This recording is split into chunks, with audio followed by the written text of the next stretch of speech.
asked her to come with me to pick up a file from my boss in San Francisco. We're in San Francisco, driving around, and I said, hey, I have to work today. Let's just go by, and there's a nice view of the San Francisco Golden Gate Bridge. So let's go over there. Tip number one, find a great place that she'll always remember. Not a restaurant, because restaurants close down. But a landmark near the Golden Gate Bridge. We went to my boss's house. It wasn't even my boss's house. We went to the house and I said, well, she's not home yet. Let's take a walk by the cliffs here. And she goes, okay, sure. Walked by. She had a good time laughing, talking. It was kind of chilly. She had my coat. And I just asked her, you want to see a present I gave you? Took out my backpack and gave her this book, this 16-page booklet, and it was a story written in cursive about us. And I entitled it The Peasant and the Princess. And in the story, it's about, obviously, the peasant and the princess, and how we became a knight and she became a queen.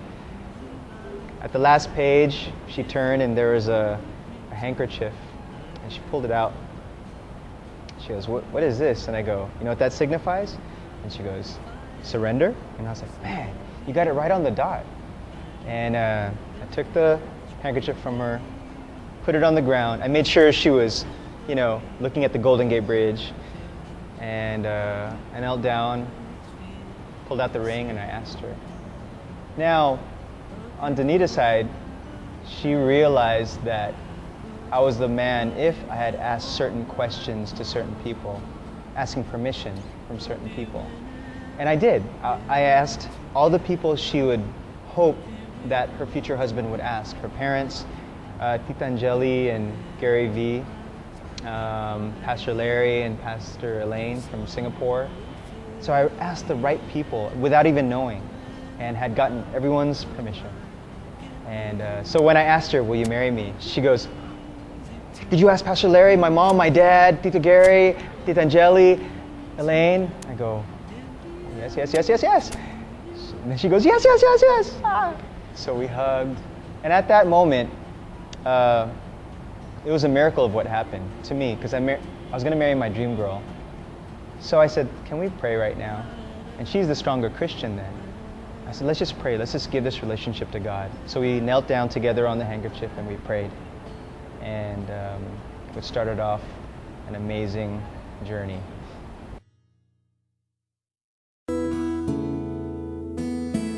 For those guys who are going through courtship, don't give up.